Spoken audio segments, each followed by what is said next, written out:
Good afternoon, everyone. My name is Nicholas Pieces, and I'm here today with head coach Alexander Deleon of Eastside High School. Today we're going to be talking about a few character values that are important for athletes. But before we do that, I wanted to give Coach Deleon here a chance to introduce himself. So Coach, first off, thank you for taking the time to meet with me. Thank you for having me. And second off, if you could just tell us a little about your experience in football, both playing and coaching. All right, so I started out not coaching, but playing at Bellevue High School. Played there for a couple of years. After that, went to FAU, played tight end for Howard Schnellenberger for a little bit, and was fortunate to have a shot at the NFL. And after that, I kind of fell into teaching and coaching. Nice. Well, we're glad to have you here at Eastside. So the two character values that we're going to be discussing in depth today are leadership and discipline. Those were two of the values that we discussed in the course that I felt would be two of the strongest points, especially for a football player. So while we're on the topic, could you do you have any memorable instances or memorable memories of discipline? Maybe something that one of your coaches did to you guys to teach you discipline or to instill leadership into you? Well, one of the things with discipline I can remember is just the importance of going over, for example, an indie drill. Before I got to college, it was, there wasn't I'm not gonna say a big emphasis on those little things, but at the college level, the minor things are they can make or break a play, they can make or break a touchdown, they can make or break a game. So just constantly being hammered into, just, for example, first step. You go in film and they're playing the clicker and it's running back and they're just talking about, they're not even going through the whole play. They're just talking about first step. And you get to a point where the coaches get to a point because they're frustrated because they want you perfecting your craft or having that discipline to perfect that craft. So that's one thing that really, that's one thing that I've kind of kept hold of is understanding that term craft and how do I perfect my craft? How do I get better? Just having that discipline to work on those little things, Sure. Having that discipline to make sure that, I'm not there at 5:29 or 5:25. I'm there at 5:15. Mm-hmm. Having that discipline to do those little things. So, that's one thing that has stuck with me is just that craft aspect and the leadership. I would say one thing that stuck out to me was with leadership. A lot of people get the misconception that leadership involves, vocal and, always having the best words or always being the rah-rah guy and doing those type of things. It helps, but I learned through leadership that, hey, you have to learn how to lead by example first. Sure. You got to learn how to follow first before you even learn how to lead. And, in this day and age in society, you kind of see that people are just trying to lead, but not even trying to follow, or not even trying to lead by example. They just want to be heard. Mm-hmm. You know what I mean? So, that's one thing that stood out to me when they said, hey, we need leadership. It wasn't, hey, we need some guy to speak up. It was, no, we need a guy that's going to be able to lead by example first. Mm-hmm. And then when you have something to say, it holds weight. And that's the difference between, a true leader and a guy that's just talking. When a guy's a leader, when he walks into a room, his work, his product speaks for itself to where he can lead, to where when he opens his mouth and he says, guys, this isn't working, or guys, we need to step it up, or guys, we need to take a different avenue, people tend to listen versus that guy that's halfway committed, that's constantly, late or not coming in or doesn't, he doesn't listen to his coaches or he doesn't even listen to, the guy that's been doing it longer than him, but he feels like that he's able to lead. So understanding that aspect of, making sure that I'm leading by example first. Yeah. before just getting into that role of being the verbal guy. I love that. I love that. Yeah, because I mean, you can't expect your players, if you tell them to do something, but they see you acting a completely different way, you can't really expect them to take much stock in what you're saying.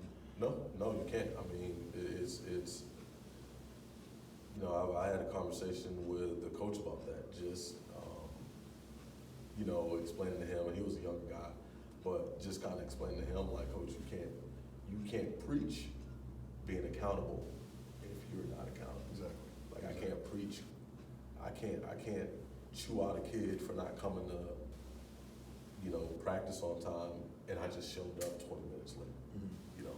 So with what you said about discipline, it sounds like one of the original challenges in kind of honing that discipline with your players is getting them to not see it as coach is picking on me for these little things. Like, why is coach tripping over something so small? It's them seeing it as coach is trying to make me better. How can what is an incremental, even a marginal step I can do to get better, right? Yes, so the term discipline, I think we use the term discipline, how it's used now is people think discipline as punish. You know, like, you're getting disciplined, you're getting reprimanded, you know, you're those things that happen. But, you know, if you go back into, you know, earlier text and, you know, reading those things, they use that word discipline. Like, hey, I have to work on this discipline, or this is this discipline that you have to master. It's saying that this is your craft that you have to master. And they use the word discipline for, you know, you really controlling yourself. You know, you really, you know, I wouldn't say necessarily punishing yourself, but you making sure that you're keeping yourself accountable to do what you're supposed to do. Awesome. Well, touching back, you had discussed your time at FAU when you worked under Coach Snellenberger, who recently passed away, and I wanted to learn a little bit about that. I wanted to pick your brain a little bit about that. How was it working under Coach Snellenberger, and did you develop any of your leadership styles or anything that you took into now that you're coaching from him? I took, you know, one of the things I took is his approach to build something. The reason, you know, people may not, you know, for the normal average Joe or something like that, they may not rank Howard Schnellenberger to, you know, a Nick Saban or a Bobby Bowden or a Steve Spurrier. Howard Schnellenberger is in a whole different class within itself, is because he is a program builder. Those guys, you know, and all respect to those guys, you know, they're national champions. They got their wins. I mean, you know, those guys are going to be in the College Football Hall of Fame. But with Howard Schnellenberger is the University of Miami will not be relevant if it wasn't for him. He built that foundation. All right, we go to Kentucky. Louisville. Yeah. You know, he got Louisville, I believe, to the first Orange Bowl. Yep. You know, that foundation. You know, FAU. I mean, he literally took a program from scratch. Yeah. Like, there wasn't. Because he was there wasn't a football team before he started. There was not a football team. FAU started playing football in 2000. So we're literally 21 years old right now. So still a baby. We're still a bit like we are. I mean, FAU is probably on their junior year in college. Yeah. FAU was a student. All right. So but he took that program, and I mean, we were the fastest program in NCAA history to win back-to-back bowl games, to win a conference title, you know, to do those things. So I was always, when he recruited me, I was always intrigued by that, was the fact that, you know, he was for, you know, not necessarily being a part of history, but making history, you know, making tradition, not really necessarily being a part of tradition. So, you know, Schnellenberger took his own route, and he stayed who he was. And, you know, that's one of the things that I kept with me, you know, alongside with his, with the things that he did offensively, I mean, I wouldn't be here in terms of X's and O's if it wasn't for the offense that he ran, and just, what he did as a coach. He was with the 72 Dolphins. He was with Bear Bryant. The guy, I expect him to be in the Hall of Fame regardless of the win percentages 100%. of what they're talking about. Definitely. Well, thank you for sharing with that. Another coach, after you finished your time at FAU, you had a stint with the Kansas City Chiefs. Another great coach that you got to work with there was Coach Eric Bieniemy, the offensive coordinator there. When you made that jump from college to the NFL, was it kind of the first day you walk into a camp? Was there a huge difference in that level of leadership, that level of discipline that the players and the coaches are both showing when you get from college to the pros? Yeah. Obviously, one thing that sticks out is, and granted, it was just a rookie minicamp with the Chiefs and Bears, but one thing that stood out was, obviously, you're at that 1%. Probably that 0.10%. Sure. And the athletic ability is off the charts. I remember seeing, I came out with Marcus Peters, and he was their first round draft pick with the Chiefs, and kind of watching him, almost like he was climbing up on a ladder to bat down the ball. It was impressive. But just, the attention to detail, the language, the approach, just the whole atmosphere was, okay, this is the NFL. This is. You learn really quick why there's only 53 jobs per team over there. You learn really quick why there's only 53 jobs there, and you learn the difference between what can get you on that roster spot. Something as small as you tripping on a field goal in a preseason game versus this guy, all he did was step, and he gets that nod. He gets that nod. So, but yeah, working with Coach Bieniemy was great. It was a great experience.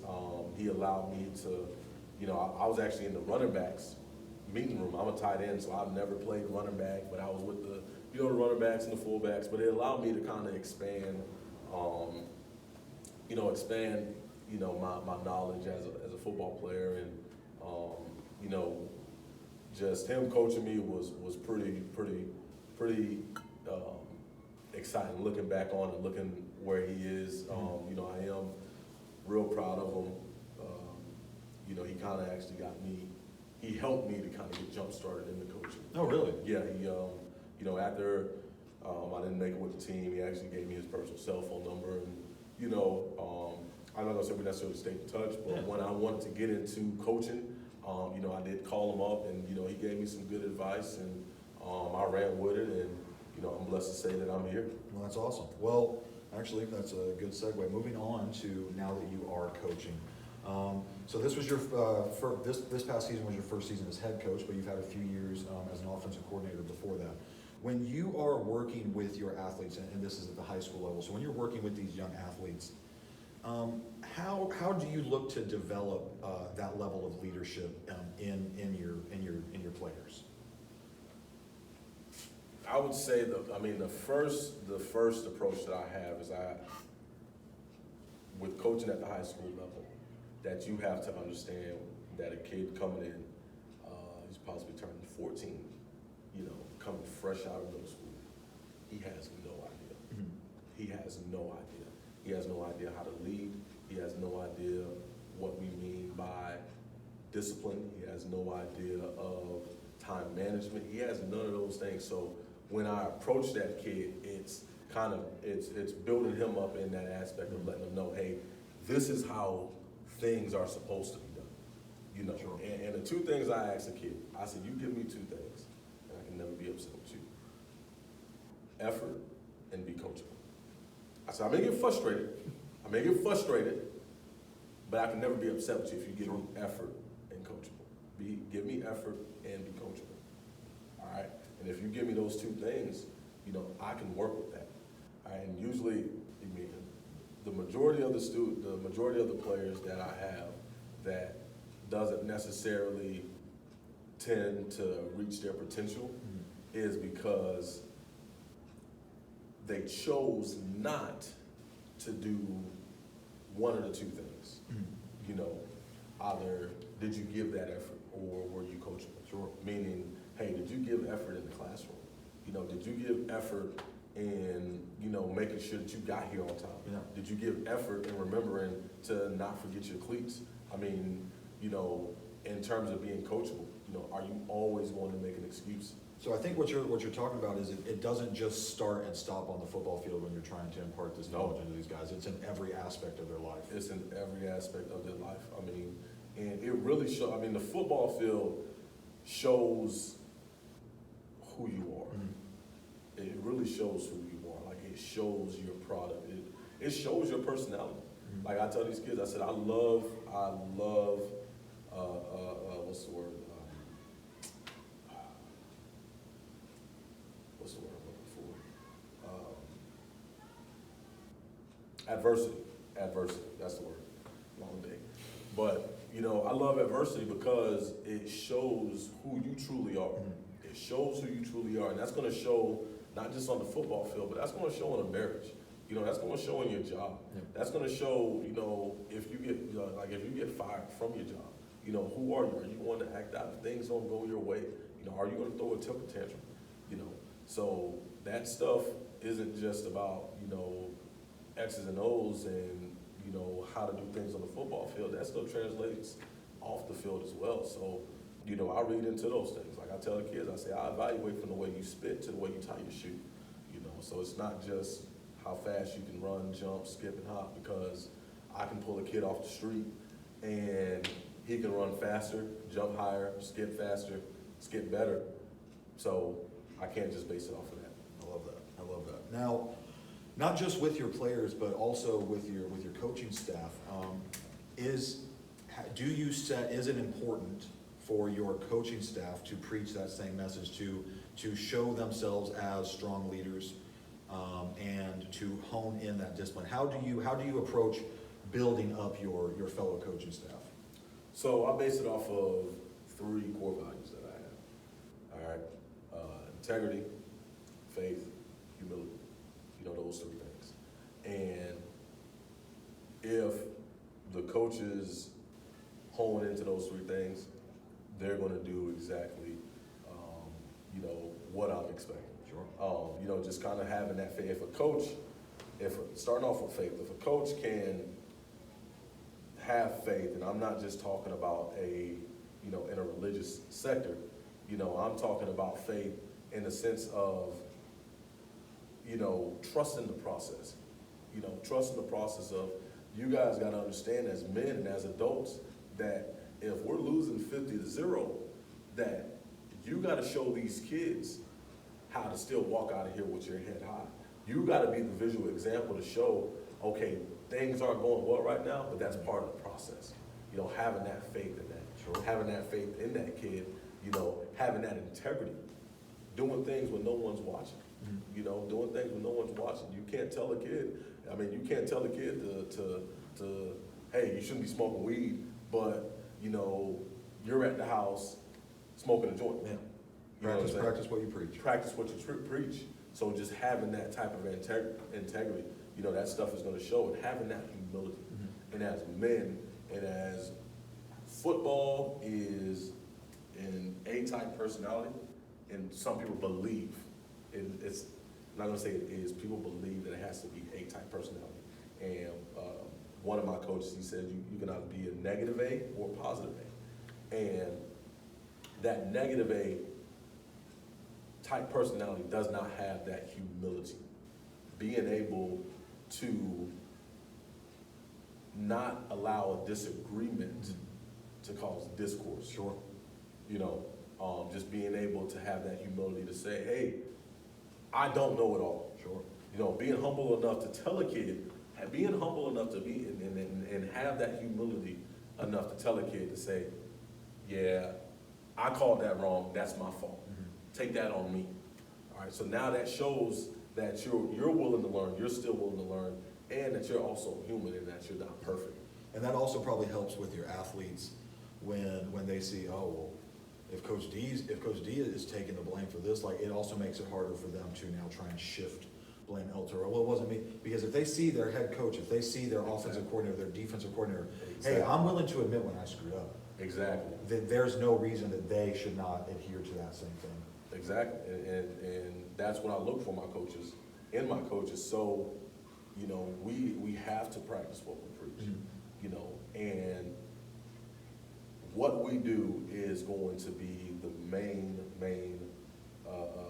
tool to, you know, for a kid to really say, okay, is coach really, you know, walking by what he's saying, practicing what he's preaching, or is he just giving us a line of stuff to sound good? Because one thing about a teenagers can read some BS. Teenagers can read BS, and they know when somebody is BSing them. Yeah. You know, so that's important. Only a couple more questions, Coach. I appreciate your time today. My next question is, what advice would you give a new coach looking to develop leaders and leadership, because those are two different things, and strong discipline in their team or organization? Start with humility. Start with humility. You gotta have a worker's mindset. Nothing is beneath you, regardless of where you're stepping out of in the football realm. Like, you know, I tell people, hey, I put down the cleats and I picked up the whistle. Well, just because, you know, my cleats ran a little bit further than yours does not mean that I'm on a higher echelon in terms of a coach. Just because you're a good football player does not mean that you're a good coach. Sure. You know, and people get that kind of twisted a little bit. And just because you played at a certain level does not mean that you have, you know, gained all this knowledge. That you gained some knowledge, yes, you have. But what people don't understand is, you know, for example, if you've played offensive line your whole life, and you played NFL, you know, 4+ years into the NFL offensive line, you're a master. You have a lot of that knowledge into the offensive line, into a blocking scheme, into, you know, that blocking philosophy. But does that mean that you have the key to all of offense? No, it doesn't. Because as a team, when I'm breaking something down, you know, I don't give the offensive line the route concepts and formations. I don't give my receivers, you know, the combo blocks. You know, we don't give our safeties or our cornerbacks our blitz combos that we have, you know, or asking them to step down. Why? Because that's not their job. Sure. So when I come in, I can't think I know football because I learned some part of football. But the one thing I've learned, the more I've learned, the more I know, the more I don't know. And, you know, in order to do that, you got to be able to shut that pride down and have that humility to be able to work and understand that your first job is not going to be what you want it to be. Exactly. It's not going to be a coordinated job the first time. It may be, hey, JV, volunteer. And how do you handle that? Exactly. You know, that's a test more so. That's a test to see, okay, how much work are you willing to put into this thing? Because, you know, this is something that, you know, I've seen coaches, they take it seriously, and you got some coaches that don't take it seriously, or they think it's that easy, and they just fizzle out. Perfect. Well, one last question for you, Coach Deleon. When your team is facing struggles or on a losing streak, down on itself, how do you look to keep that level of motivation, that level of discipline, and cultivate that leadership that you've developed in your team when because they're kids at the end of the day. Right. They may want to feel down about themselves, and that can kind of snowball. How do you keep their spirits high despite difficulties or setbacks they may face? Well, the first thing is, you know, what I do is I kind of address, hey, first and foremost, hey, why are we in this slump? You know, hey, is it something that we can fix? You know, now it's one thing if, you know, it's coach's fault. Coach put a juggernaut schedule and scheduled St. Thomas Aquinas, then Booker T. Washington, and then Miami Northwestern, and then Miami Central, and then Bowles. Like, that's one thing. But if it's because, hey, we're watching film and, hey guys, we're one step away. We're one step away from taking this thing to the house, or we're one block away from this being a touchdown, or we're one squeeze away from this being a 4-and-out. So it's keeping them uplifted in that, and then showing them the things that, hey, this is fixable. Sure. Sometimes showing them the ugly truth. Sometimes you gotta show them the ugly truth. Like one game we lost, I told the guys, hey, we lost that game back in June. Not because they were better than us, they were just more prepared than us. They were more prepared than us in terms of getting out there during the summer, being there during the summer workouts, doing those things. Yes, is that a lesson learned? These are all life lessons. These are lessons learned. So do we like being in this slump? No, we don't. But can we get out of it? Yes. Are you willing to get out of it? Yes. Because at the end of the day, you're gonna have some type of slump in your life.